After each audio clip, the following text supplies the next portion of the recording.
Welcome back to the Success Blueprint. I'm Morgan Peterson. This is my business partner, Jason Greider. We are here and just talking a little bit of what we see with the guests on the podcast and those on the team and what kind of we believe makes those successful versus maybe those who aren't quite getting it yet or haven't arrived yet. And so when we talk about this, Jason, I talked to a good friend of mine, Brad, and sometimes I asked him, I say, what is it that makes it that some person's like gets it or it clicks or does really well or is super driven and I said, what is it that separates them? And he told me that I don't necessarily agree with, but he says either they have it or they don't. Okay. And so what do you, when you hear something like that, do you believe that or do you feel like? I think that's so true. I think, I don't know if it's necessarily that individual has it or they don't. I think sometimes maybe they could have it later on. It's not like they'll never have it, right? I think it's more of the motivation behind it. I think there's some that, we talk about consistency and scripting and all these things to try to make us a little bit better than what we're doing, not only to make us more successful, but to help out clients better, to help everyone, to make a better process for everybody. But I think, and all that is good, but it does seem the more that we see people come on the team and some go off the team and some transition into something else, I think there are some that just are willing to do it. Whereas others, for whatever reason, and I don't know if it's just the time in their life where they're just not as motivated. I don't know if I think some people, and that can be different for everybody, right? I think it's just the it factor is not the same, if that makes sense. So I think some people I have to do this for my family to survive, you know? Survival mode. Exactly. Survival mode. They changed, they maybe jumped, they quit a job or something like that. And this I have to do this and this has to be successful because otherwise I'm not going to put food on the table for my family. Right. Other people, it's a totally different thing. Other people, it might be, I am so competitive, I cannot fail. I need to be successful in this because I know I can do it and I'm competitive in that. I think other people, there's differences in what motivates them, and sometimes it's just a why. It's just, hey, I need to get this done. I need to pay off my house. I need to, whatever it is. It's never the actual money, right? It's always something what the money can do to free up whatever they want to truly do. Right. And so I think that thing can grow in someone, but at different points of their life, when they come on the team, who knows, it might be a point in their life where they're not as motivated. And so maybe they're getting away from something, another job or another career that they had that it wasn't as, maybe they're getting kind of burnt out and they think real estate is a break. Right. Not consciously saying that, but subconsciously, maybe that's just kind of, okay, real estate looks pretty easy from the outside. And so they come in and aren't willing to do those daily tasks to be competitive or to be consistent and competitive in that. And then they are out of the business fairly quickly. I don't know if it's true. I've heard the stat thrown around that 80% of agents don't renew their license the first time. So within a year and a half to 2 years. Crazy. And I think we see close to that. I don't know if that is the actual number, but I think it's pretty close to that. So I think that, and maybe down the road, they would have that burn and that fire, but at the time they just didn't. So I agree with that, and if I understand you correctly, it really comes down to the mindset of where you're at in that moment and where you can shape your mind to go. I believe in that, and it's funny how it's somewhere in that what would you call it, entrepreneur maturity of where it just clicks. Yeah, and some people it clicks right away, and you don't have to really tell them much, and maybe they came from a job that they just didn't enjoy, or maybe it's just that competitive nature, or maybe it's just that they're naturally, hard worker, or they just understand it. But I went to lunch with our friend Chad Kirby a couple of days ago, and he said something that was interesting, and he's like, it's not motivation that you have to show people. It's the direction. It's just the direction of how to get there. Like, quit trying to motivate people because you can't motivate. Can't. Yeah. But show them the direction just by doing this and this and this and this. And, you know, it made me think a lot about that. But it's, I always think, as you know, and whenever I talk to somebody who's successful, I always think, how can we make other people successful? How can we help other people, you know, to get to the point of where they want to go? You know, and success is a funny word that, you know, that everybody has their own opinion of what success is. But, and it's interesting, all of the different answers that people give us. Yeah, it's true. Well, I think sometimes people might have crushed it in something, maybe even in real estate at one time, but then they've taken the foot off the gas, or their motivation changed, or situations changed. And so that fire kind of went away, right? But they're still living on that success that they had 4 or 5, 10 years ago. Right. I think we see that a lot too. But yeah, so how do you burn that? If you're in a spot in your life right now, let's say you're out there, you've been successful in the past, you know you can do it, you know you've got the drive or the skills and everything to do it, but maybe you're in a spot where you're struggling with that motivation, you're struggling personally with that to get up and go. How do you flip that switch to make that leap? So we've talked a lot about this, and the word consistency every single year just gets like heavier and harder for me, you know, and in a good way, that I just understand that's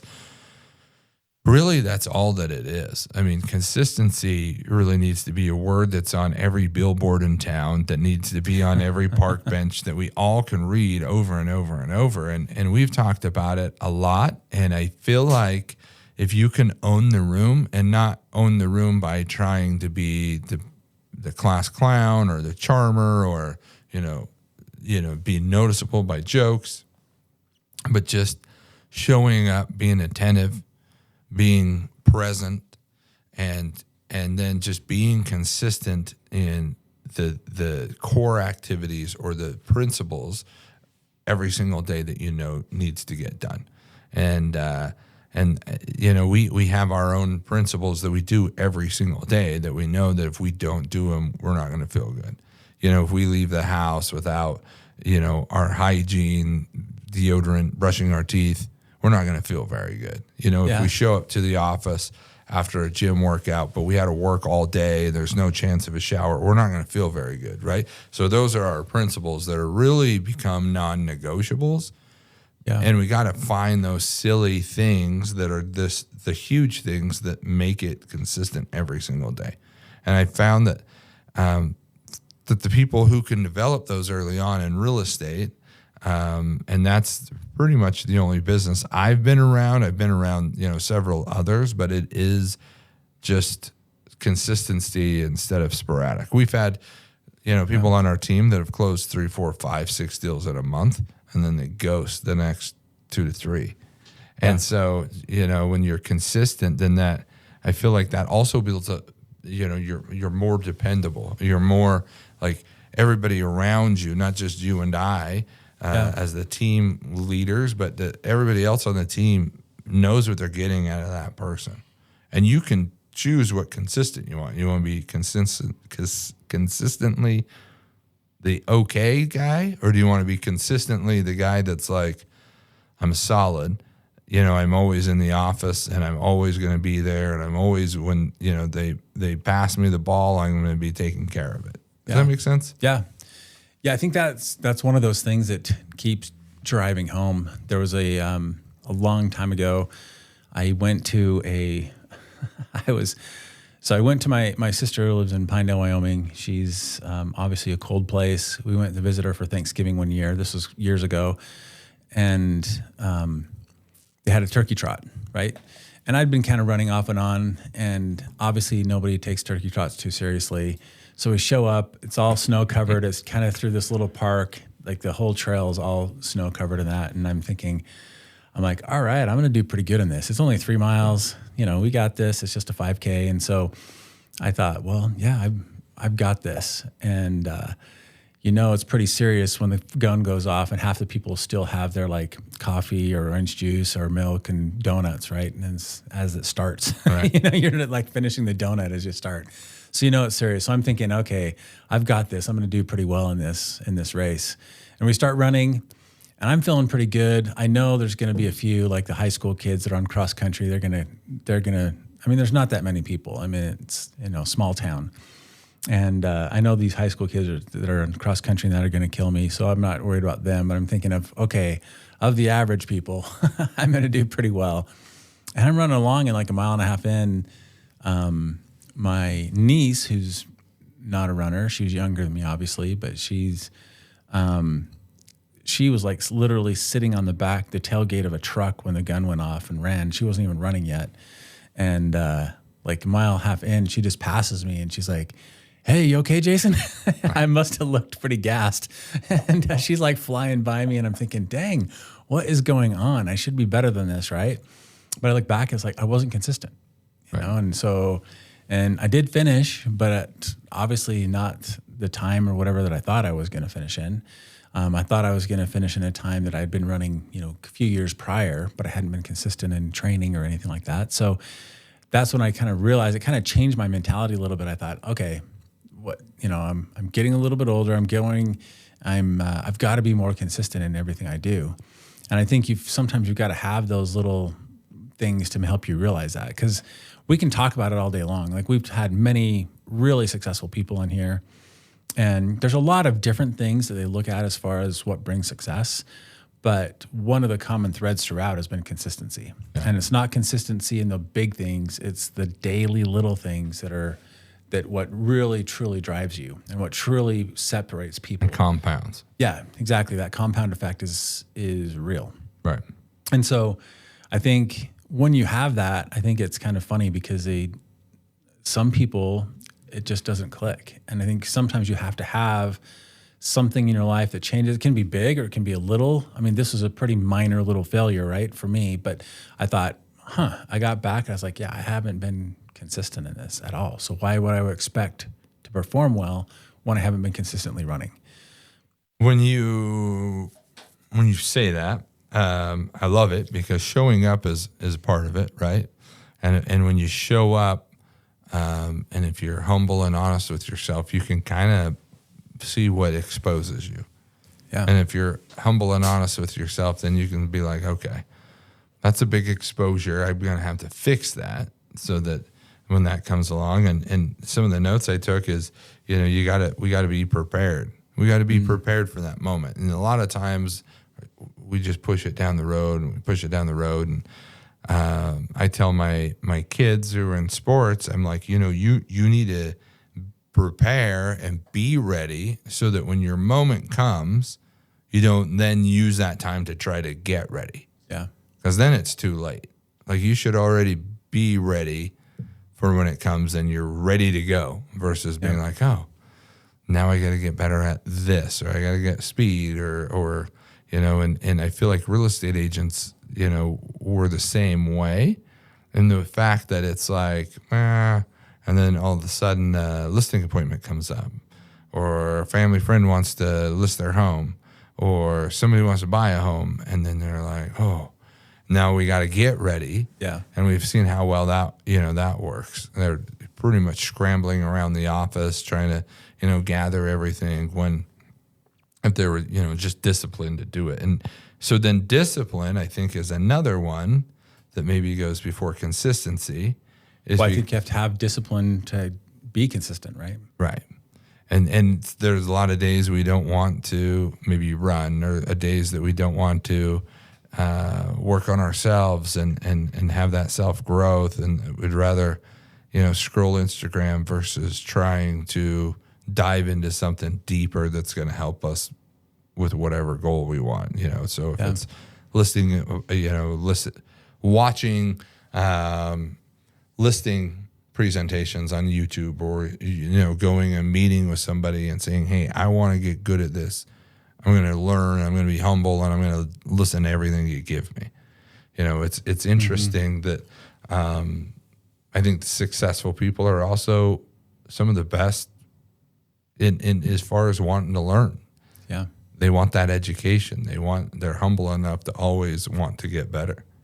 Yeah, I agree with that. And I think what you said just a little bit ago reminded me of that saying, the harder I work, the luckier I get. Yeah.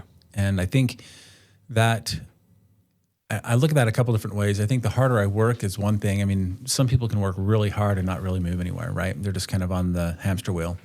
And they feel like they're working really hard and they're putting in the hours, but they're not improving, right? And so I think the harder work, I think that when I look at that phrase now, I think that hard work that comes, it can't be just the same thing mundane every day.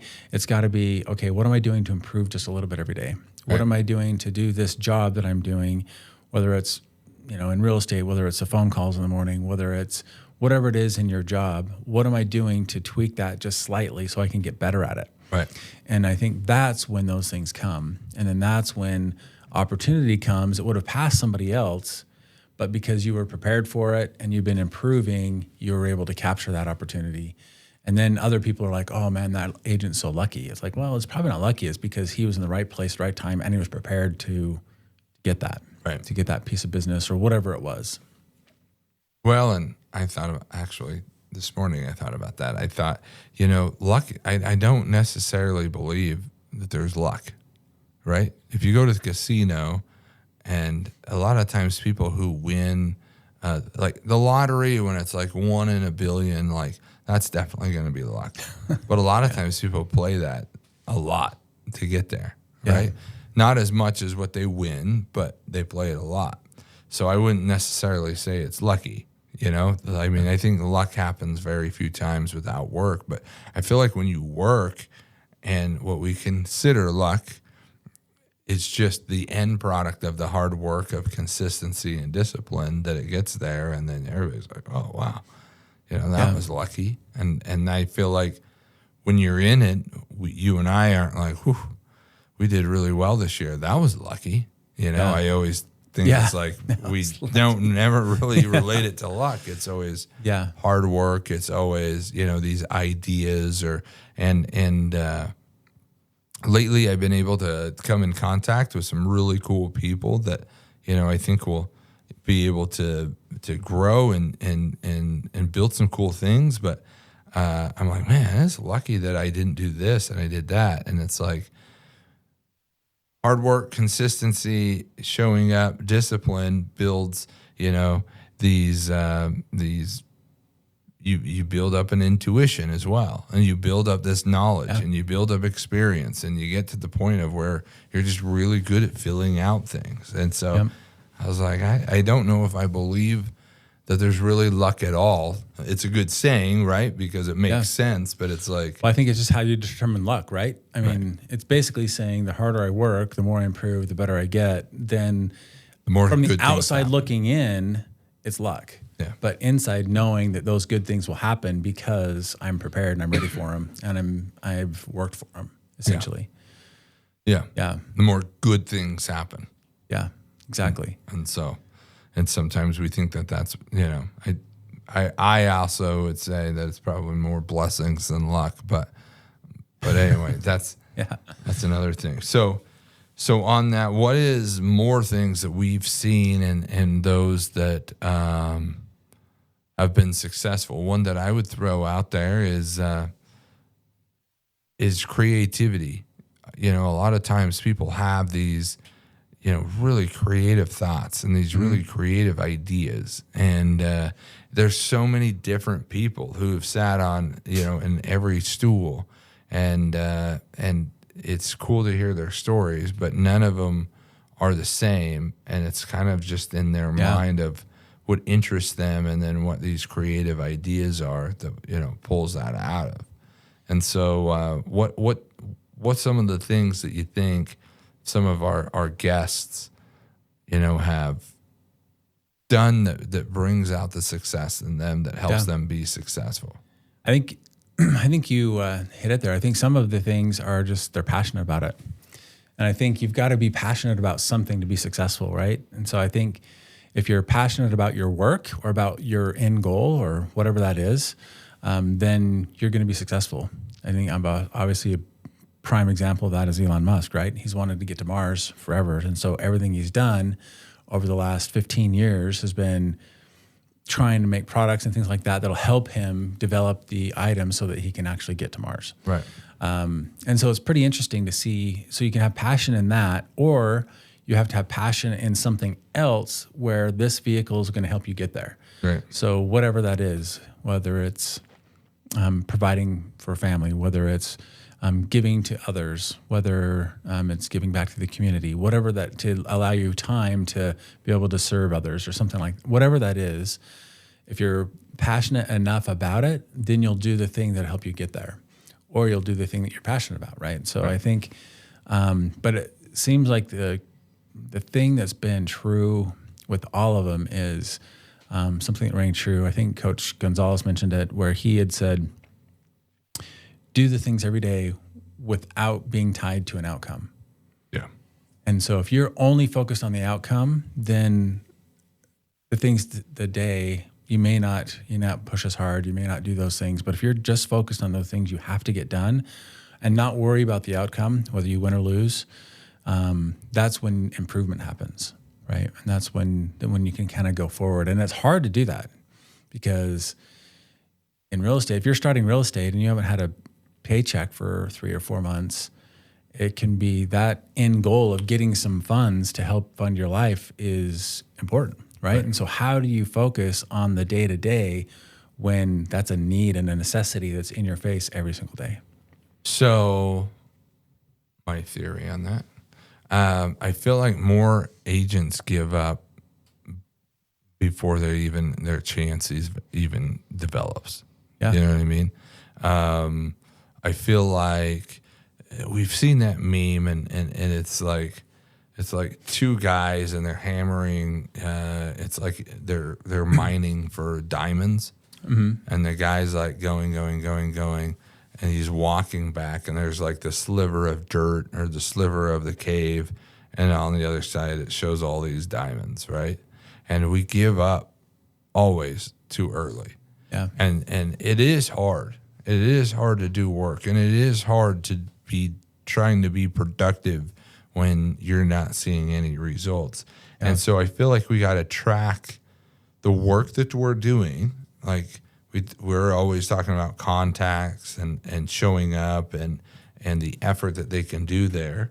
But then I think you can track your momentum weekly. I think on like a Saturday or Sunday, you can look back on that week and be like, man, I really grinded. I made a lot of calls. Yeah. I did this and this and this. I had some promising, conversations. And if they can have that week over and over and over, it's pretty guaranteed that they're not going to fail. Yeah. But if they look back and they're like, it was really exciting because a title company, 2 title companies were fighting over me. So I golfed twice a week and I went to lunch twice a week with a lender, and you start piecing apart these like holes in your business, and it's not necessarily like an effort thing. It's more just a distraction thing. Yep. And so what is it that is going to be moving the needle? And we always have to be asking that. But I also think of looking back and reflecting, on that previous week. And then when you have 3 or 4 weeks, then you look back and say, how did this last month go? How did the conversations go? How did the follow-ups go? And I think when you start feeling good about those, then you're on the right track for the next, 30 to 60 days, which would take you 90 days, which you should be getting some momentum that way.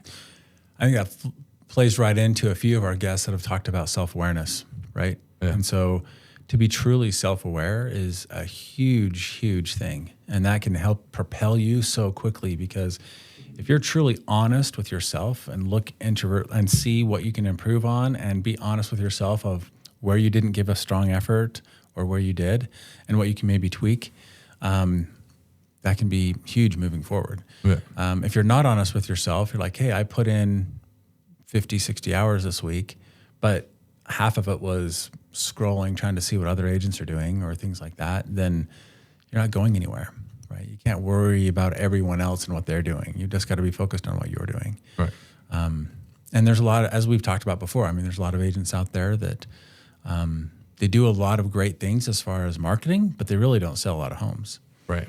And so, but they look like they do because they're out there all the time and doing it, but they really don't help that many people get into homes. And so it just depends on what you want. I mean, do you want to be people to recognize you because of your posts, or do you want to help a lot of people actually transition into the home they really want, or transition into the business or whatever that is that they really want as far as real estate goes? So what I also really like about what you said is it brings us to the good, better, or best, right? Like, how did you do today? It was good. Like, was it good? Was it, just okay? How many seeds did you plant? Or was it, pretty dang good? So it was a little better. Or was it the best? Did you go in, for your 8 to 10 hours of work that day and just work your tail off? Did you just do everything in your power to make your, that knob of your business click just a couple of more degrees over, towards success? Because if it's just good, we know that that's not good enough. Yeah. Right. If it's better, it's like, okay, you could probably have 1 or 2 of those days here and there. But it's got to be best every single time. And it makes me think of when we talk about this, is the better day or the best days. If you're a farmer, you're planting a ton of seeds, right? If you're just good, you're planting some seeds, and it's the difference between having a hobby farm of where you just need a rake and maybe a few other garden, tools, or you're going to build something that you're going to need, tractors and you're going to need, help and things like that. Yeah. I know zero about farming, but that's what that reminds me of. Like, what kind of farm are you trying to build? Because this one, you're always going to be working on yourself. It's always going to be a grind. It's never going to be consistent. If something happens and half of your garden goes away, then you're screwed. But this one, you can grow with a lot of people. You have a lot of leverage, and you're able to run and plant those seeds. And so I like that idea. It's just the good, better, and best. Yeah. When you ask people in our office, and it's like, "How did your day go?" "Oh, good." And it's like, that's not awesome. Yeah, and I think most of the time we don't ask ourselves that question because we don't want the answer. Right. Right. I think that's when you brought up kind of weekly reviews or whatever, and I think those are huge. I think weekly reviews can change the direction of your business for sure. I know we've had one agent, Jamie, on our team who said that she did it every day. At the end of every day, she'd kind of go over what she did that day, how she did, and then she'd set goals for the next day. And then look, did I hit those goals? Did I do the things I needed to do? And then set the goals for the next day. And that's awesome. I mean, whether you do it weekly or daily or whatever that is, if you're not having that conversation with yourself, then you're not going to improve. Then you're just going to be doing, you always talk about the agent that's been in the business for 20 years. And they're like, well, I've been in the business for 20 years. But they haven't done anything different. They still sell 3 to 5 houses a year, and they're having the same year 20 times. They're not improving. They're not benefiting. They're not getting better necessarily. They're doing the same thing over and over and over, versus the agent who's growing their business and trying to grow and expand. And I always love that analogy. Yeah, because people say that I've been here for 15 years, and it's like, technically, time-wise, yes. But as far as skill level, you've been a first-year agent 15 years in a row. Yep. And so, yeah, I really like that. What is some other things that you think, I think about it, and I also think control. A lot of these successful people, they control their controllables. And we talked about that a little bit on the last one with Coach Gonzalez, and that kind of helps you with your progression and worrying about what you can do now and having the faith that everything I do now is going to help me, have a successful whatever that is, whether it's football career, whether it's business, or and even a marriage. If you think I just want to have a successful marriage, and we're going to have a successful marriage, well, you got to get consistent of doing the things every single day that's going to help that relationship in that marriage. You got to have those standards and principles that you do every single day. That's not a negotiable. Because if you start, like with us, I find that when we start going, we have 5 kids, and when we start spreading out thinner and thinner, it's not just going to ball games, but then when you're going to the ball games, some kids are at home eating by themselves, and then some kids are, catching rides with parents, and I feel like as a family, you can kind of feel like it just starts diluting a little bit. Mm-hmm. And so then we have to do these principal things every single day that's going to bring us closer together. And there's a lot of things we have to say no to. We wish we could do it all, but it's like, if we do it more, is it going to dilute it more, or is it going to, bring us together and make it a little bit stronger? Yeah. Yeah, I think that that principle is like you get so, I guess, used to the day-to-day and so used to the person that you're with, right? So your spouse or whatever, that sometimes you're not as present, right? When you're dating and that, you're present, you're listening, you are focused. When after you get to know each other and after you've been married for a few years and then years and years, and then it's like sometimes you don't pay attention like you should. Right. And so you can lose that, just like anything, right? Anytime you take the eye off the ball, or it becomes just comfortable, then you don't pay as much attention to it, and then it can start. And nothing is on that scale. Like there's nothing that just, if you don't touch it, just stays the same. Yeah. There really isn't anything that does that. Everything either deteriorates and drops and is going down on that curve, or it's going up because you're working on it. Yep. Nothing is just staying stagnant. And so whether it's relationships, whatever that is, it's like that pendulum, right? You gotta recognize where that is. And it's like, okay, it's okay that it's on this side right now because I've got to get this so that I can have this in a little bit or whatever. But then you've got to realize that it's there so it can swing back the other way. Yeah. And that's, I think I plug this in every single podcast, but when you say that, that lunch with Chad, we were just talking about, I'm like, I have some agents that are like, if I could just stay here, I just kind of want to stay, like, I don't want to do more. And when you hear that, you're like, you're going to regress every single freaking year. Mm-hmm. And my saying that I love is just only dead fish go with the flow. Yep. Like, as soon as you stop trying to progress, you're going to go backwards. Yeah. It just is, and being, idle. We hear about that in church, and you hear about that everywhere you go. Like, idleness is not a good thing. Yeah. It's not a good thing for anybody. And I have a friend that was like, I know him really well, and he's like, yeah, man, I think I'm going to try to retire. And I'm like, just something to think about. Like, you and I are kind of the same, and we're going.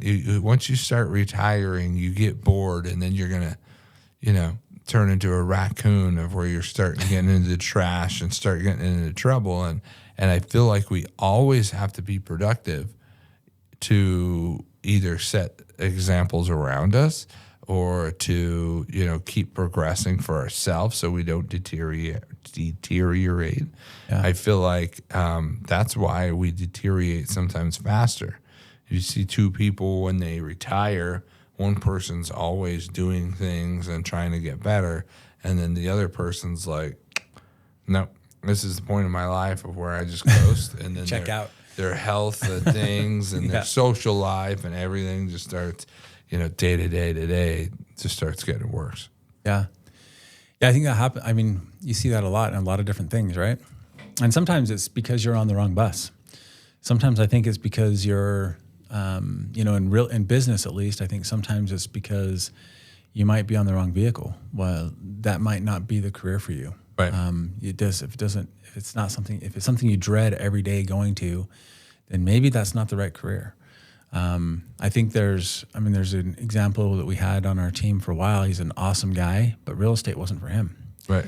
Aaron on our team, he was awesome. And I was talking to him one day and I said, well, what's the best job you've ever had in your life? I mean, he's not old, but he's had a few jobs throughout his life, like most people. Right. And he mentioned a job that was, fast food. And I said, that kind of shocked me. And I thought, well, why? What was it about that? And he kind of went through it and he's like, well, I just knew exactly what I needed to do every day.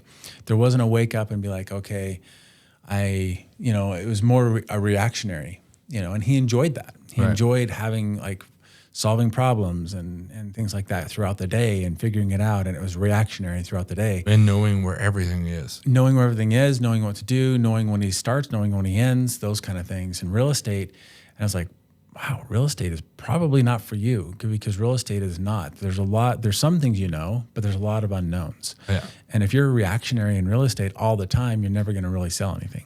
Yeah. You've got to be proactive a lot. And so it wasn't that it was just real estate wasn't the right vehicle for him. So we got a different job and now he's doing great. And from what it sounds like, I ran into him a little while ago and it sounds like he's loving it. He's doing awesome, so much happier in his home life and at work. And so I think sometimes we have to just take an honest look at ourselves again, that self-awareness, and just say, okay, is this the right vehicle for me to get me where I need to go? So let's take it back a little bit more to the beginning. What makes a real estate agent successful? Wow. In your mind? In my mind, I think it's just the determination to do it.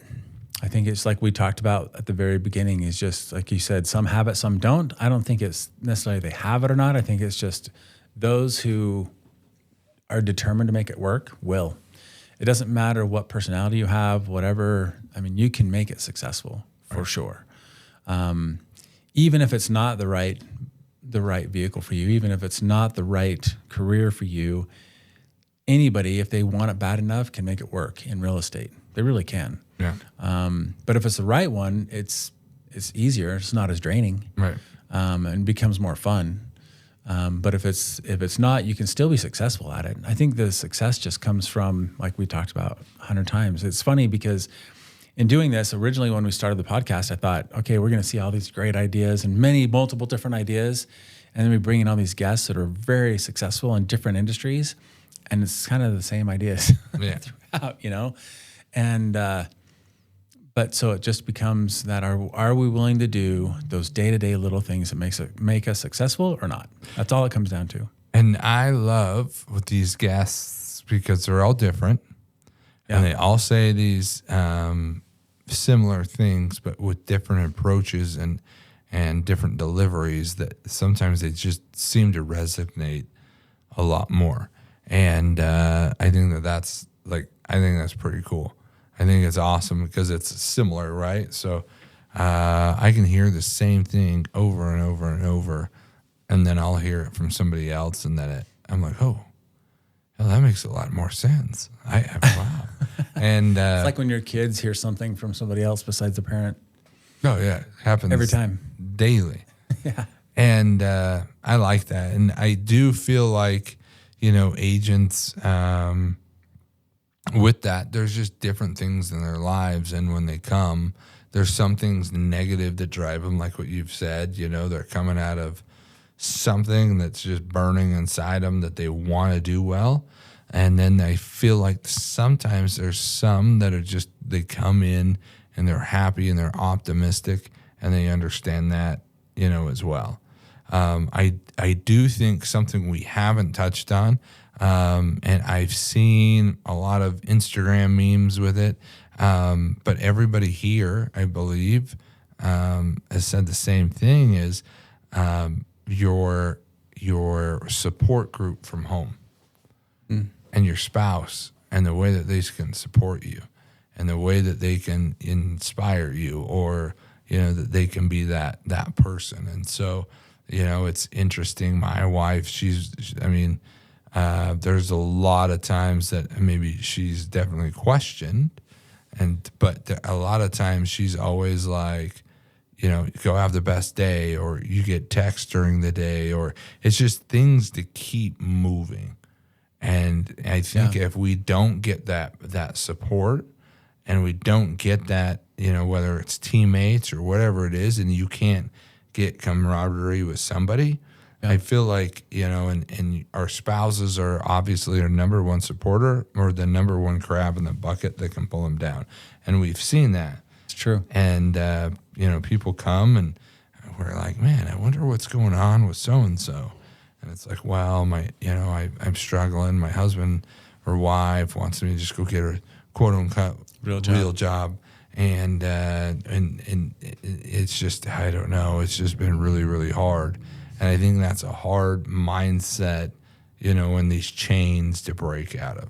Yeah, it's hard to get out of that if the people around you aren't supportive, right? I mean, two ways to not be supportive, I think. I think one is that crab pulling them down, like, that person's just they know more people, they've been in the area, that, all these excuses of why their spouse or whatever isn't successful, and be very almost proactive in pulling them down from crawling out of the bucket. And then there's the other where they're just kind of indifferent and they don't really care what they did that day or what happened that day, or something good happened and you're like, hey, I got 2 appointments. And they're like, okay, I don't see a paycheck yet. Yeah. And so it's just kind of like, man, that's demoralizing, right? I mean, you're doing something and you finally are kind of, the steps to being successful, and you come across a few hurdles and you're doing really well, but it's not the end goal yet, but still it's like they're kind of just, well, we'll see, and so I think that's so hard. It's so hard to get out of that mindset. It makes it so much more difficult. You still can be, but it makes it so much more difficult to be successful in life if you don't have that support and that almost a cheerleader, right? And in turn, you should be a cheerleader for whatever they're doing, right? Whatever relationship you have. If you're not cheerleading them on, then you've got to look in the mirror as well and being like, okay, how can I expect them to cheer for me when I'm not even cheering for them, right. And so I think that's a lot of things, is just that introspection and just that looking at ourselves and saying, where are we and where do we need to go and what do we want to be and who do we want to be? Right. And I think those people who know that and can really put that down to action. Yeah. I mean, I think everybody looks at themselves and say, I want to be this or I want to be that, but it's the ones who do the daily things that get them there are going to get there. And they build each other up, makes the ultimate exactly. team. Husband goes home and maybe wife's working or whatever, but then they work together on the home and they keep the home a home, right? Or wife is stay-at-home mom, which is not a fun job. I can't imagine. I've done a fill-in for a few half days, and man, I that's something I'd like to leverage and hire out. Sometimes that's a little tricky, right? But you come home and the house is clean, and you have a meal, and kids are taken care of, and schoolwork's already going, and it's just awesome. And so you can have that team that I think helps build you up. Another thing that I believe that's a really hard one too is we talk about this. Keller Williams calls it the drunk monkey. There's always that voice in your head that's telling you, the question, the scared part that's trying to eliminate. I feel like it's a good thing sometimes because it's trying to eliminate risks. Yeah. And it's like, hey, you don't want to jump off that cliff. You don't want to touch that stove. You don't want to get too close to that water. No, I wouldn't do that. But when it comes to work, sometimes that doesn't shut off. Yeah. And sometimes it's like, I don't know if you should make that phone call. That's outside of your comfort zone. Yeah. I don't think you should do this. And we call that the drunk monkey. But sometimes I feel like that part of your brain is the one that compares. Like, well, Jason's doing this much, and Jason's, got this going, and this person's got this much going and this many pendings, and I'm not. And so then it just starts breaking you down, and then you start putting them up higher and higher and higher. Yeah. And you start falling away from those principles that you committed to every single day. And then I just feel like it just starts becoming just like a really bad battery in a phone that's just drains very fast. Yeah, I think two things happen, right? I think two things happen with that. When you compare yourself, you're either going to, some people will be, will say, well, they have opportunities I don't. And they start making excuses and justifications, right? And that never does good, because then it hinders you from doing the work you need to do. Right. Or you can say, I'm just not as good as they are. Right. And that's bad as well, because you are. Everyone is. Everyone has the opportunity. Everyone can do it. It's just that they might be not doing those little things that happen. And yeah, people do get different opportunities. Of course, that happens. It's life, right? I mean, some people, you say, oh, well, they're just in the right place at the right time. But hey, they took advantage of it. And what got them in the right place at the right time? Exactly. There's a lot of things and choices and hard work a lot of times that got them there. There's plenty of people that were in the right place at the right time, but that didn't take advantage of it. Yeah. And that weren't aware of it. You know, how many people do you see that brought up in amazing families, and, you know, one generation turns kind of the reins over to the next generation and they run it into the ground. Yeah. Right? So. Opportunity knocks. You just can't be surprised if when you answer the door, it's hard work. Yeah, right. Exactly. And so I love that. But I feel like you're 100%, correct on that. And I feel like it's so often that we can get stuck in that comparison. And I mean, man, it's a hard one. I catch myself that in sometimes, right? I catch myself thinking, well, they had this or they had that I didn't have. But I'm like, well, really?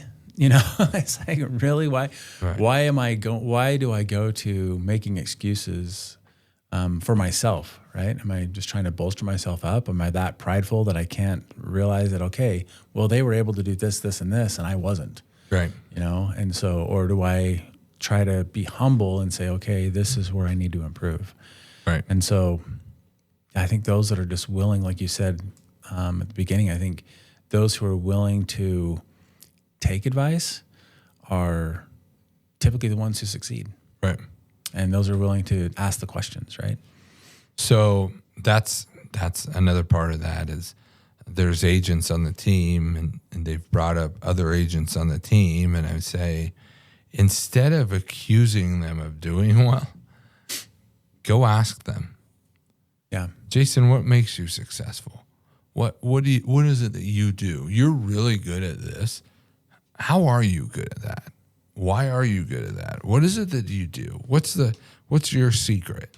Yeah. And what's funny is all those agents on the team would, like, if they're serious and they're vulnerable and they care, they'd be like, well, let me show you. Yeah. I'll tell you exactly what it is that I'm doing. I'll help you. And so I also think that that's sometimes a trait, our pride, I don't feel like ever is a good thing. I think confidence is great, but I think pride is just terrible. It keeps us from asking the questions. It keeps us from doing the things that we want to do. It keeps us from, or maybe doing too much things that we shouldn't be doing either. Yeah. And so. Well, yeah, when that confidence becomes cocky, then you push people away. Yeah. And then it'll be detrimental to any relationship and to any success, right? Right. But yeah. Well, awesome. Should we kind of wrap this one up, and there'll be a part 2 coming up? Yep. That'd be great. Awesome. Let's do it.